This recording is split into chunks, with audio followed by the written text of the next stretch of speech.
တနေ့နေ့မှာငါစီကဘာသတင်းမှထပ်မကြားရတော့ဘူးဆိုရင်ဒါလေးကိုတော့မှတ်ထားပေးပါငါမှရှိသမျှအရာအားလုံးနဲ့မင်းကိုချစ်ခဲ့တာပါတစုံတစ်ယောက်ပေါ်ငါဒီလောက်ထိအလေးနဲ့ထားနိုင်မယ်လို့မထင်ထားခဲ့တဲ့နီလန်းတွေနဲ့မင်းကိုငါရဲ့ဦးစားပေးဖြစ်စေခဲ့ပါတယ်ငါမှရွေးချယ်စရာလမ်းတွေအများကြီးရှိခဲ့တယ်ရွေးချယ်လို့ရတဲ့လူတွေအများကြီးလည်းရှိခဲ့ပါတယ်ဒါပေမဲ့အဲ့ဒီရွေးချယ်စရာတွေအားလုံးတွေကမှငါဟာမင်းကိုပဲရွေးချယ်ခဲ့တာပါငါမင်းသားမှာပဲအမြဲရှိနေခဲ့တယ်နောက်ဆုံးငါတကယ်ပဲထွက်ခွာသွားတဲ့အခါမှာတော့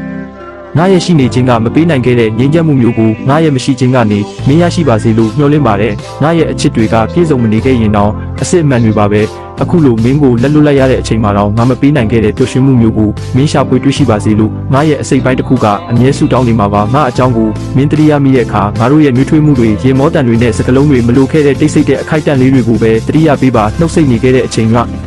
ဒီမှာတော့မင်းကိုဘလို့ထုတ်ဖော်ပြောပြရမှန်းမသိအောင်ချစ်နေခဲ့တယ်ဆိုတာသိစေချင်ပါတယ်တစ်ချိန်မှာလောကကြီးကမင်းအတွက်အရန်လေးလံနေတယ်လို့ခံစားရရင်ငါမှရှိသမျှအရာအားလုံးနဲ့မင်းရဲ့နှလုံးသားကိုဂရုတစိုက်တည်ဆောင်ပေးခဲ့တယ်လို့မျိုးနောက်ထပ်လူတစ်ယောက်ကိုမင်းတွေ့ပါစေလို့မျှော်လင့်ပါတယ်